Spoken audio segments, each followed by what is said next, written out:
Guys, so our next presenting company, we're lucky to have Range Resources here. Range is, I'll say local, even though they're Fort Worth and we're in Dallas right now, but kind of Dallas-Fort Worth.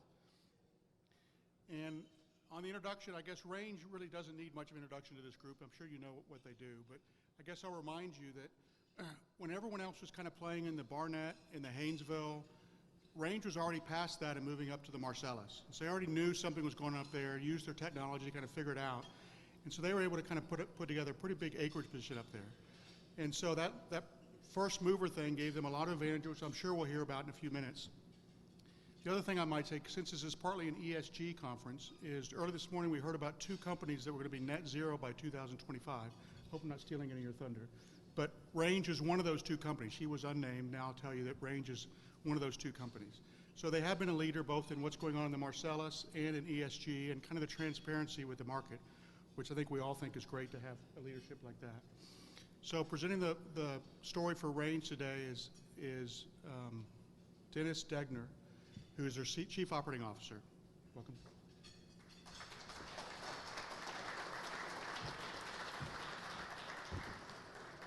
Thank you, Scott. Appreciate it. And thanks for the invite to be here with all of you today. God, do you feel like me, and how refreshing it is to be in the presence of other people that aren't my wife and daughter, and they'd say the same thing about me if they were here? It's great. So I hope everyone's families are doing well, staying safe as we kind of finish out things here as a part of the pandemic and the virus. It sure feels good to be here. I'll say that.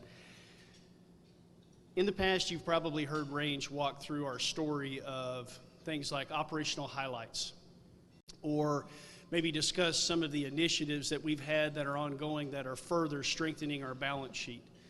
Or maybe it's our contiguous acreage position, the high quality footprint that we have in Appalachia, and how that's really been a strong part of underpinning our good story over the past several years.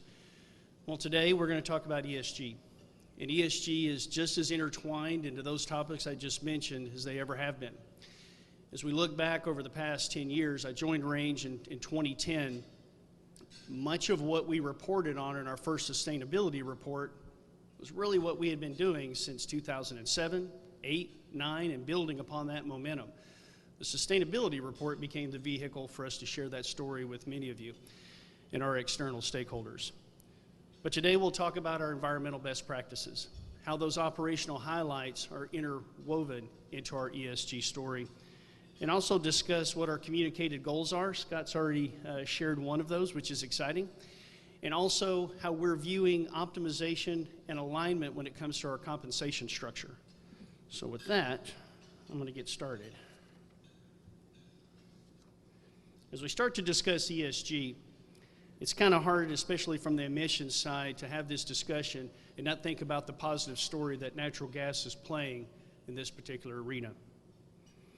So I thought I'd kind of throw a busy slide up, but start with maybe a U.S. lens in the top right-hand corner. Now, if you look at the balance of 2005 to 2019, one of the stories is we've seen a 2% increase in electricity generation over that time frame. Not exactly a compelling statistic, but it is growth nonetheless. The more compelling part of that story is the fact that over the balance of that time frame, there's a 33% reduction in related CO2 emissions. So what's the driver? This may not come as a surprise to many of you in the room, but we see the creation, the evolution of shale gas development as being the key driver for that, which again is a part of that good story. So what happened through the balance of that time frame? Well, we were around 50 BCF a day in lower 48 gas approximately at 2005 versus the approaching 90 by the time we were at the end of 2019. So think about adding 40 BCF a day in gas, growing that volume by 60 to 70% approximately here in the United States, all on the back of efficient, repeatable shale gas development. That is what comprised of 61% of the emissions reduction of that 33 that you see represented. So we like the position that has put us in. We like what natural gas is doing for that story here in the U.S. And then the next chapter is, what's it going to do for us from a global perspective? So if you look in the bottom right-hand corner, I think this is kind of compelling as well. You've got countries like India and China who clearly are looking at ways that they can strategically improve their emissions. They see the same data that we're seeing and the positive story natural gas is playing here in the United States, and they're starting to see an increase of natural gas utilization to improve their emissions. If we can reduce our coal consumption for the electricity component in the power stack, what positive impact will it have in India and China when you think about them going from 60 to 70% down to something substantially less? LNG is definitely a key driver in that. When you look at now us reaching a place where we've moved away from just talking about FID and facilities being commissioned to now us day in and day out seeing in excess of 10 BCF a day in LNG exports, there's the positive effect to our global environment. And of course, if you get to the bottom left-hand side, we tend historically to talk a fair bit about the residential and the commercial contribution from electricity, but what contribution will we see going forward when it comes to EVs? You're seeing auto manufacturers start to commit and communicate their goals, much as we have from an ESG standpoint, on how they will start to transition in that direction, all needing a low-cost, efficient, and repeatable, reliable fuel source, and again, pointing back to natural gas in a lot of ways. And I haven't even begun to touch on the fact that there's still in excess of 2 billion people in the world that are basically cooking their meals today on biomass. So think about the positive effect that's going to have as we think about, again, natural gas and ESG, improving the environment going forward. So I'm going to touch on range a little bit now that I've set the tone, share a little bit for those of you who may be less familiar with Range's story, and hopefully share a few fun facts with all of you. Range has focused our operations in Appalachia. Most of you may realize that we pioneered the Marcellus in 2004 with drilling of the Renz well. It was a name that got passed around quite a bit. It's hard to imagine we drilled a vertical well to be proof of concept in 2004 in the throes, as Scott said, of the Barnett and Haynesville type emergence of those plays, to only turn around and today we're drilling laterals just right at 20,000 feet. So quite the move in the past several years. We're also a top 5 NGL producer and leader in that space. If you had said over 20 years ago when I started in the business, someone's going to be the first NGL exporter in the U.S., who's it going to be? Would you have said Range?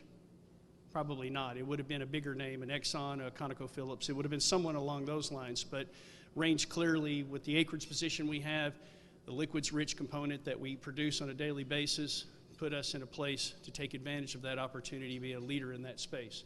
Now where we stand today, we not only export our ethane, a significant portion of our ethane out of Marcus Hook, but we also have propane and butane that goes out of there as well, allowing us to get our products to premium markets. We've got a low cost structure. When you look at the improvements that have been made on different, whether it's D&C cost, G&A, GP&T, it allows us to be in a driver's seat for a lowest break-even cost structure when you look at our Appalachia peers. And something that you're going to hear me talk quite frequently about through this presentation. When I started years ago, we always did the one thing that now we have. We looked across the fence line and said, if I just had that acreage bolted onto this, boy, then we could build roads, or then we could do these other items. Well, we have that. And not only do we have a large, high-quality, contiguous acreage position, but it also provides for the paradigm shift that we're going to be talking about today. It supports that, our cost structure, all of that. So multi-decade inventory, high quality, exciting when you think about that.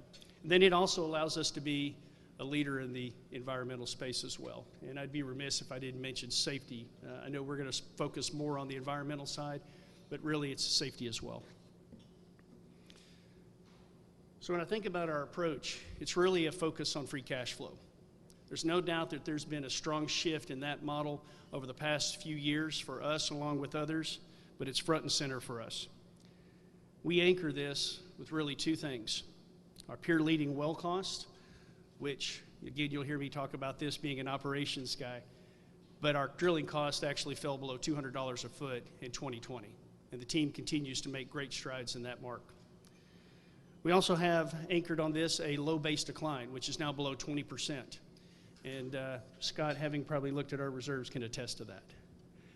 So we've got strong performance, low base decline. All of that means essentially low capital required to basically replace those molecules on a decline on a year in and year out basis. I mentioned our cost structure improvements. Those have been real key. We've seen reductions in G&A this year as we've looked to further optimize our staffing and our headcount structure.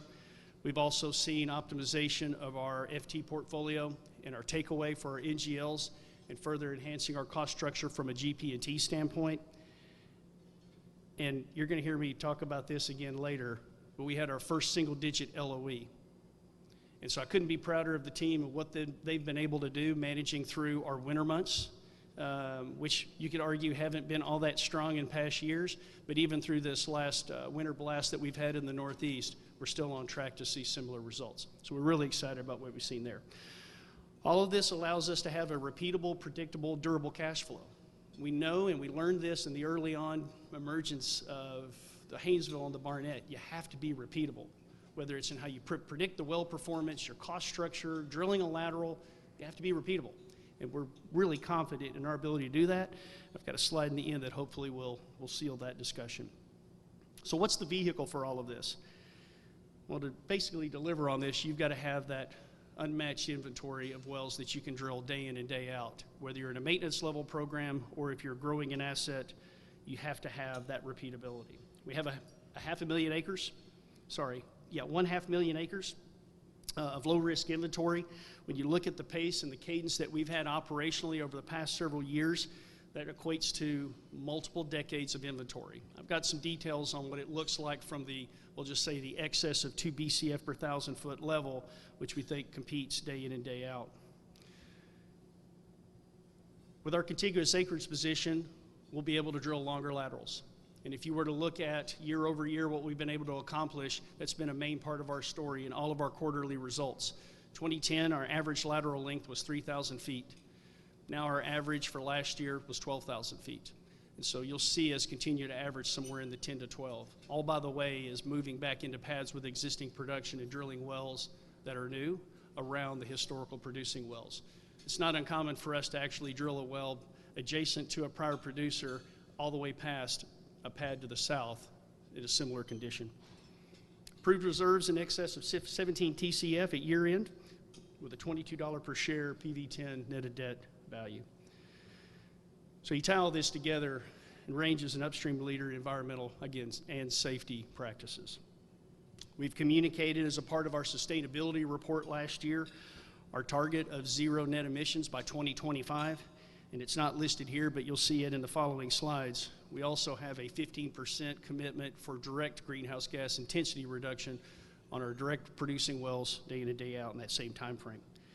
To do that, we focus on a handful of items. A robust water recycling program. Again, I'll save some of this detail for later. Long lateral development, minimizing our footprint, being efficient with our dollars and capital efficiency that we spend. We deployed an electric fracturing fleet. Not a new topic in the industry. That technology has been out there for a little while. It's found a good home in our program. It's got a great fit. You'll see hopefully by the end of this with our loop gathering system and our ability to move back to pads with existing production, it's a win. Our innovative facility design. I'd put our facilities engineering and construction group against any group. They're really a talented group of individuals. And when I was in Pittsburgh for my first year, 8 years with Range, after the first year of being with the production team, I said, let's do a winter look back. And they said, could you just let us enjoy? I said, there's 2 times of the year for us. It's winter and getting ready for the next one. And the guys looked at me and said, could you just let us enjoy the summer? I said, no, this is part of us being more efficient. Of course, we all chuckled and moved forward. But look back on our facilities is key to not only the emissions part, but keeping the field going and basically keeping our runtime as high as it's ever been. Again, helping our LOE. And then lastly, we've got a robust LDAR program. State requirements is twice a year. We're now on a quarterly program, further detecting any leaks that could be occurring and mitigating them quicker. And then, of course, lastly, alignment with our incentive program. We meet with our top shareholders on an annual basis, certainly have relationships where we're collecting that feedback and want to make sure that we're aligning our path going forward with the best value for our shareholders. So as we think about ESG for Range, it really does start with water recycling for the history of our program, along with a few other initiatives. We started and pioneered our full cycle recycling program pre-2010. The more and more that we developed the asset and we were in a growth mode, we continue to expand that footprint from everything from buried pipeline, in-ground storage, transfer sites, and further optimization of our trucking. Our greenhouse gas emissions have improved by greater than 80% since 2011, and again, a lot of that is on the back of those winter ops lookbacks, improving our designs for our facilities. The difference between what we installed in 2010 versus what we do today as a, quote, standard design is significantly different. I'll kind of point back to about 4 years ago, we were flowing one of our super rich pads back, and the wells were really good, and we were pretty excited about the results. The gas production off of the tanks and the heated flash separator exceeded 1.5 million a day. That's a part of the paradigm shift. That used to be a great IP for a well. And now we're talking about capturing that instead of, and embracing a discussion around vapor recovery instead of vapor destruction. Again, the paradigm shift. We came out last year as a part of our sustainability report and took the next leap. Being a leader in this space means that we've got to put our communicated goals out there. So we embraced a 15% direct reduction by 2025 and a net zero target in the same time frame. Team's working diligently on that. We've got some graphs to show, again, that follow-up. On the social aspect, it really aligns with Range's culture, because a big component of what we do is being active and involved with the community. I've got some numbers on the following slide to kind of support what I'm sharing, but whether it's being involved with the Washington County Food Bank in Pennsylvania, programs like Dress for Success, or the Washington County Fair. I don't know how many of you have ever been to a county fair. I had the luxury of being raised on a farm about an hour south of here, showed my fair share of steers and helped one of my sisters do it as well. Being a part of that, if you want to see something that's going on great in the world, go to a county fair sometime. So we like to be a part of those initiatives. But the other part is, on this social aspect, is it's not just the E part, but it's also the improvement in our safety performance as well. We've seen a greater than 80% improvement in a reduction in our total recordable incidents with a big stride this past year. A lot of that comes down to some initiatives I'll point to later, but really excited about the safety improvement as well. On the governance side, a lot of it's going to come down to, again, our ongoing relationships and dialogue with our shareholders, ensuring that we're capturing that feedback, aligning our compensation structure with what is best, for both the organization and the shareholders, and also our board composition. So on the right, as we think from the social standpoint, these are some items kind of lifted out of our sustainability report. I'd encourage you to, if you've got some free time, take a look at the document. It's well written and well put together by a talented team at Range. As you start from the community impact standpoint, we have over 350 nonprofit and civic organizations that we participate in. And you can see it's almost $500,000 in contributable funds at that point. But it's not just the dollars. It's our volunteers, our Range employees that are putting in the over 700 hours to be active participants in the community, playing a key role with the townships in the areas where we live, operate, and produce our wells. But the teams had to get creative this past year. COVID didn't affect, it affected all of us. So as an example, when I say that volunteerism is a piece of Range's culture, I'll give you a quick example. In Washington County, the food bank has a drive each year before Thanksgiving. It's a food drive.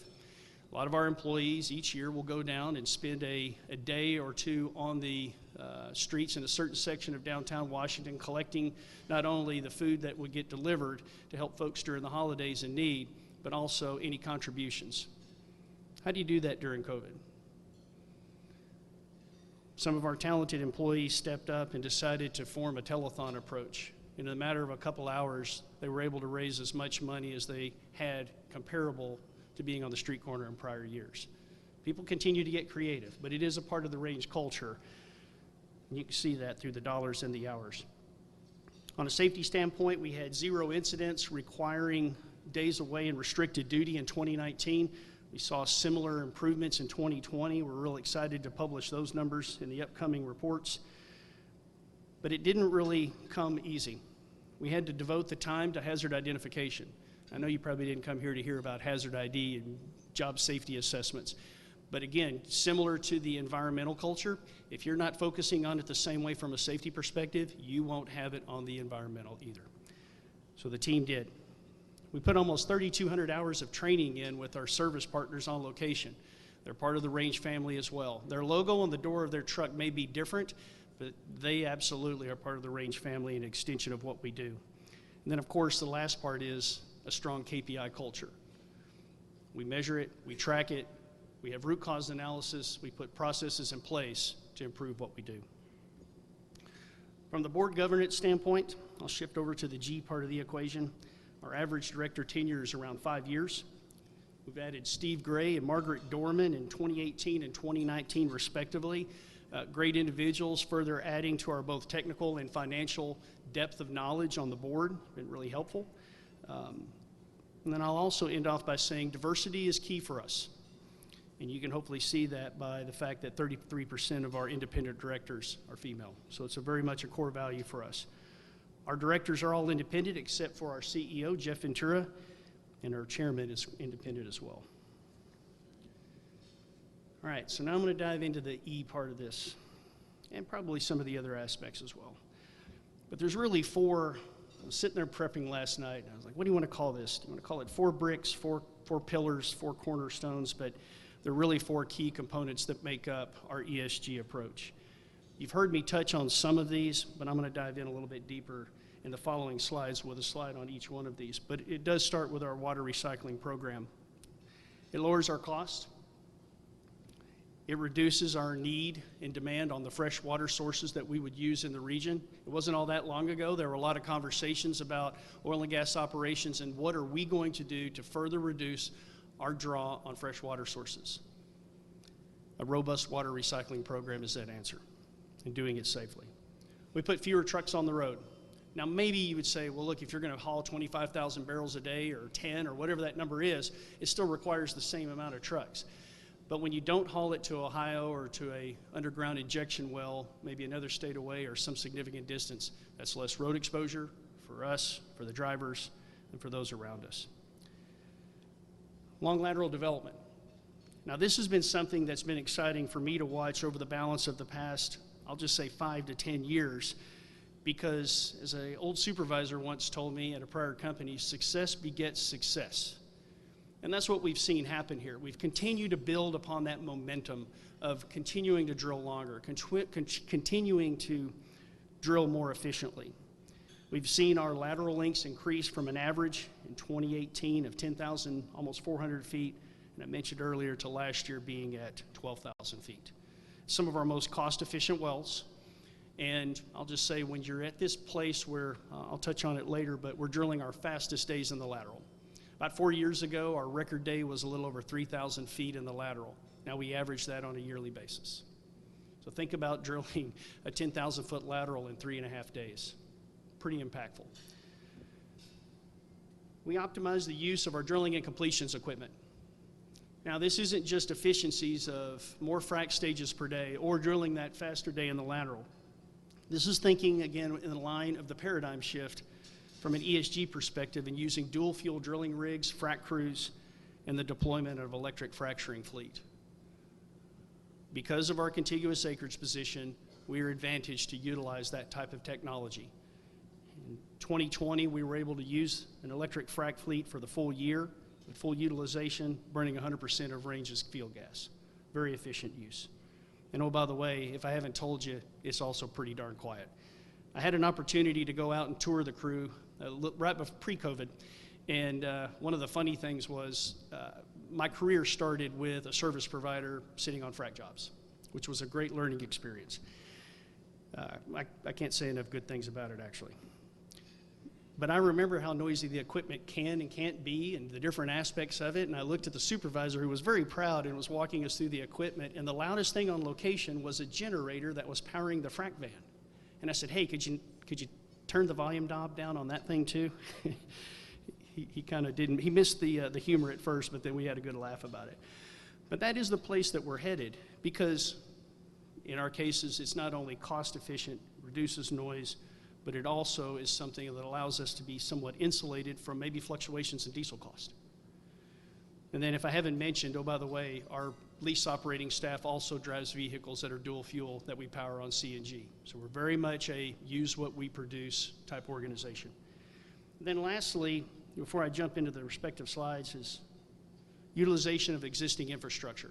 If you listen to anything operationally that I share with you in an earnings call, you're going to hear me touch on the ability for Range to move back into pads with existing infrastructure and production. No doubt it's got a positive effect for cost. No doubt it keeps us from having to build additional roads. It ties really well to the bottom left around long lateral development.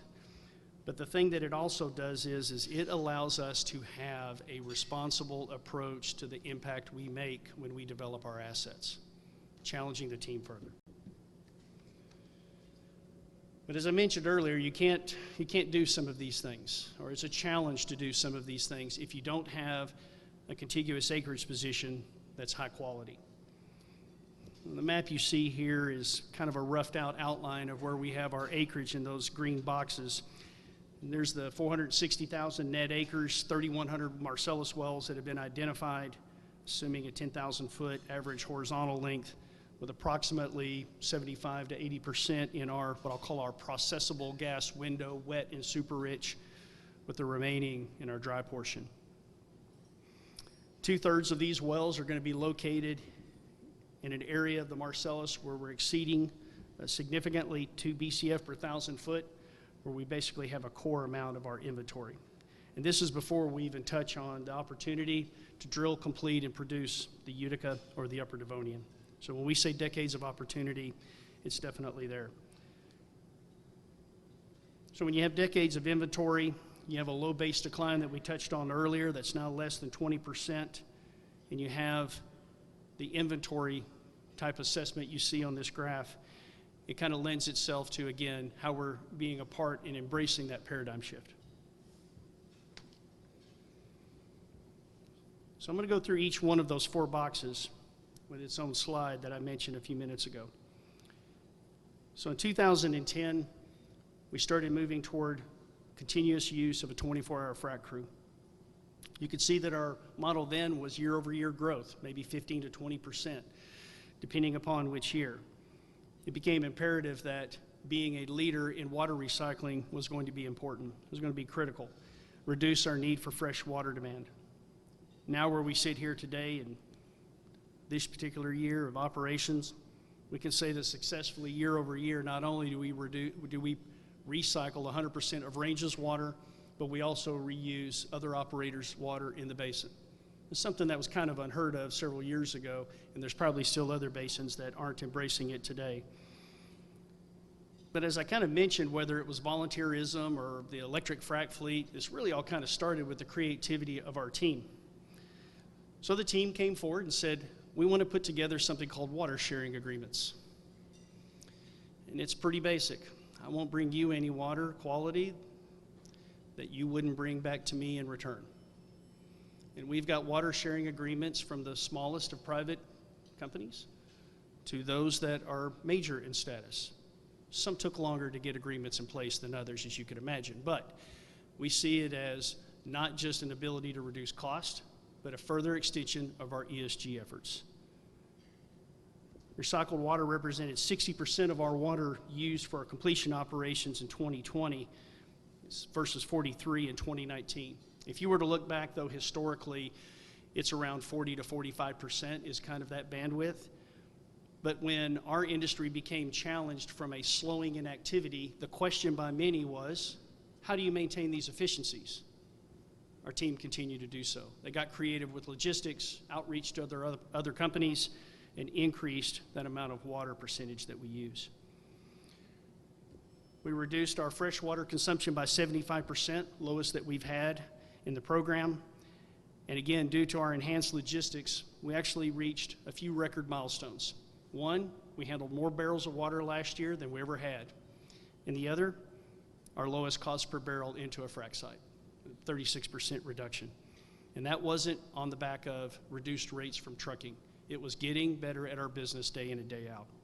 So what's next? I mentioned the culture of the team. So they came forward and said, we have some software that we found. It's flexible. We can have some options embedded that work for range specifically, and we see it being a collaborative software tool that allows us to streamline our business and further reduce logistical waste. I'm excited to see what they come up with for the results for this year. That software has now been deployed. D&C equipment, that's the next initiative. I've already touched on the fact that we use the electric frac fleet. It's continuing to operate with us today. We extended our ongoing service agreement with U.S. Well Services. It's been a good relationship with them. But it also reduces, again, our emissions, not only our emissions, but our noise levels on location. We do have, even with long lateral development, we have wells that we drill that aren't very far from urbanized areas. By and large, most of them are pretty rural. But this is a nice addition when we tour our township officials nearby or nearby residents to see the noise reduction that's occurring with this equipment along with the emissions. So what did 2020 look like? In 2020, we were able to displace 3.8 million gallons of diesel fuel we would have otherwise used with a conventional frac fleet, running on 100% of Range's field gas, ranging from everything from 1,000 BTU pipeline quality gas to 1,300 level, where we're making maybe in excess of 100 barrels per million in condensate out of that portion of the field. And that insulated us, saving $4.5 million in 2020. We have a looped gathering system in the field, allowing us ease of access to tap into that system, utilizing this fleet day in and day out. And as we look forward, we see technologies like this again being advantage to Range in our ability to utilize them going forward.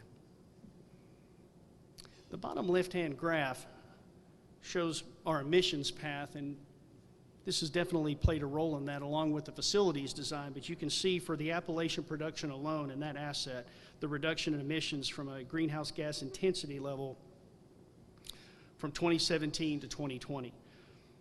And from 2019, we haven't published these numbers as of yet in a new report, but in 2019, just for Appalachia alone, we were at 0.3, with now a 2020 from a preliminary standpoint. It's early, but it's shaping up to be 0.25, another 15% reduction. Another key in our ESG efforts is our long lateral development. Extending our laterals reduces our environmental footprint, and much like we talked about and will after this around utilizing our existing infrastructure, it helps generate our most cost-efficient wells, minimizing our footprint. Think about the back of the envelope math of drilling 3,000-foot laterals across a 500,000-acre footprint, and that planning exercise in 2010 versus today, where we're layering in some of our longest laterals. At the end of second half of 2020, we actually drilled 3 laterals that were all in excess of 19,000 feet and have plans to do more so this year. So how did we get there? We've already touched on the 10,000 foot of 2018 and the 12,000 improvement to 2021, so I won't belabor that. But it really does start with a KPI mindset. Tracking our metrics, understanding where we've had our best days, how do we build upon that, and how do we root out downtime, inefficiencies. A few years ago, if you would have walked into I can't say now, I haven't been to our Pittsburgh office in a while, but pre-COVID, if you were to walk into our drilling conference room in Pittsburgh, Cannonsburg actually, you would find the drilling statistics of all of our directional drilling companies. Rather than keep that under a veil of secrecy, we made it very apparent and let them compete. Let them work with us in a teamwork fashion. Because you can only imagine if service provider A is now not the fastest driller in the lateral they want to be. And so we've turned something that is turned it into a constructive teamwork, competition type environment. And again, success continues to beget success. Our drilling cost is below $200 per foot for 2020. And you've heard me crow about this and the team's good work, but our D&C costs fell below $600 per foot, which leads our peers.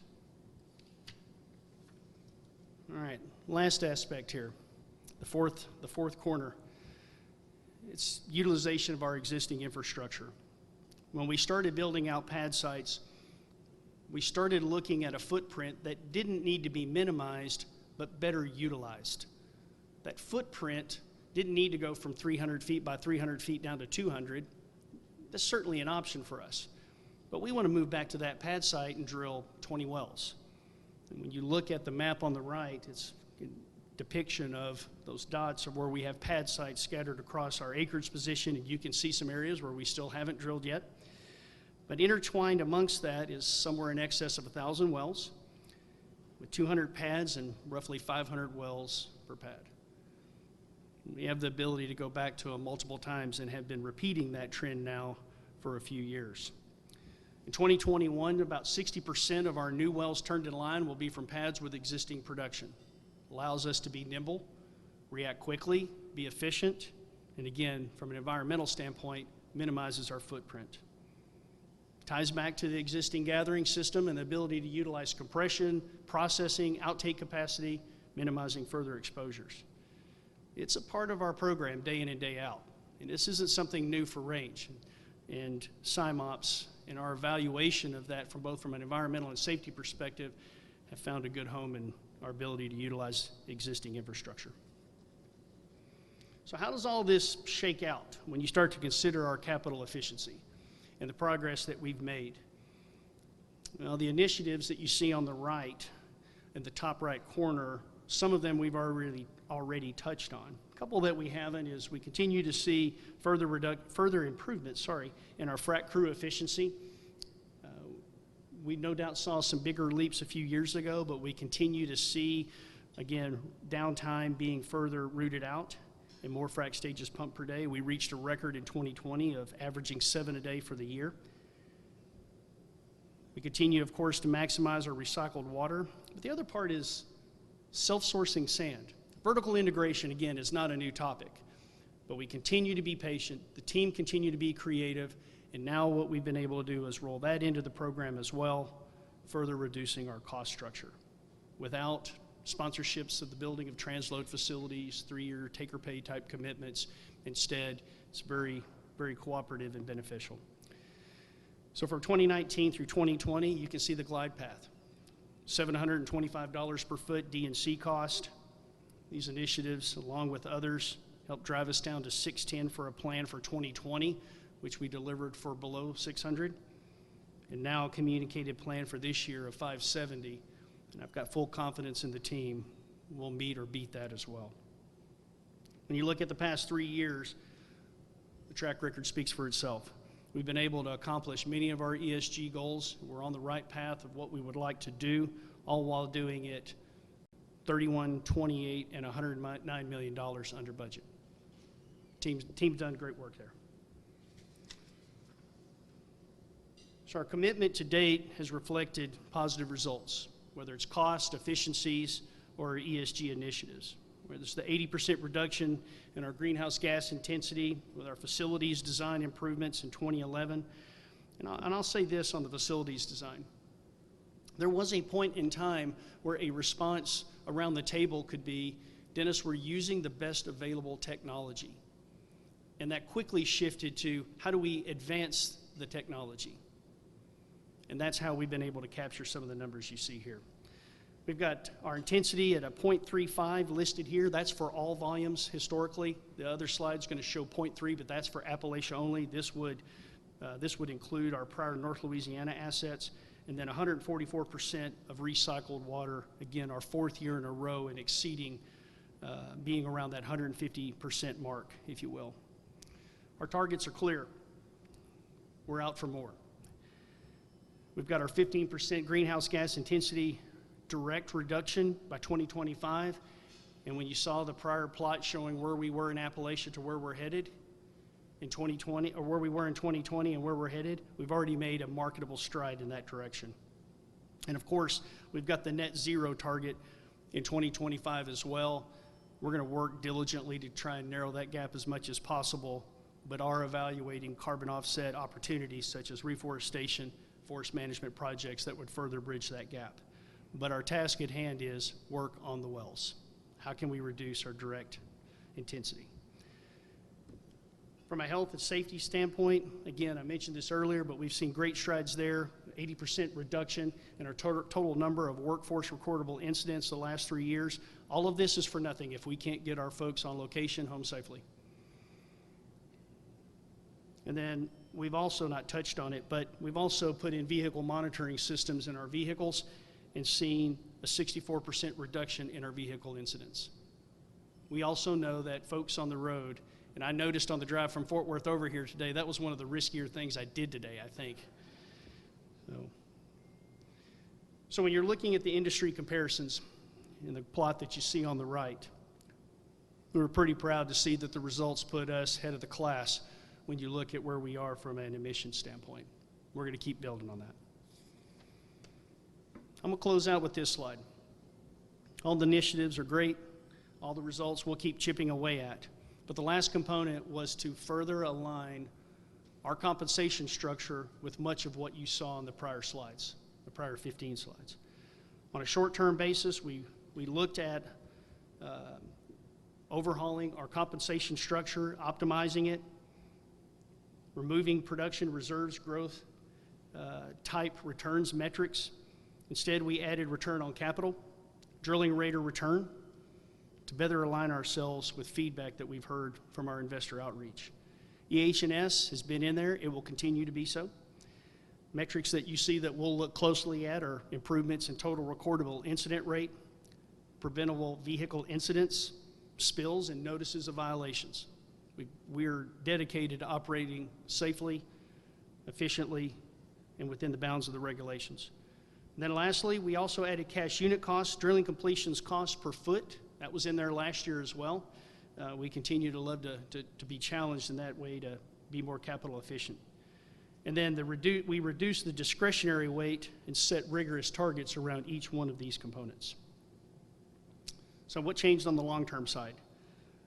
We removed absolute measures of production and reserve growth per debt, and instead traded that out for balance sheet leverage target improvement below 2 times.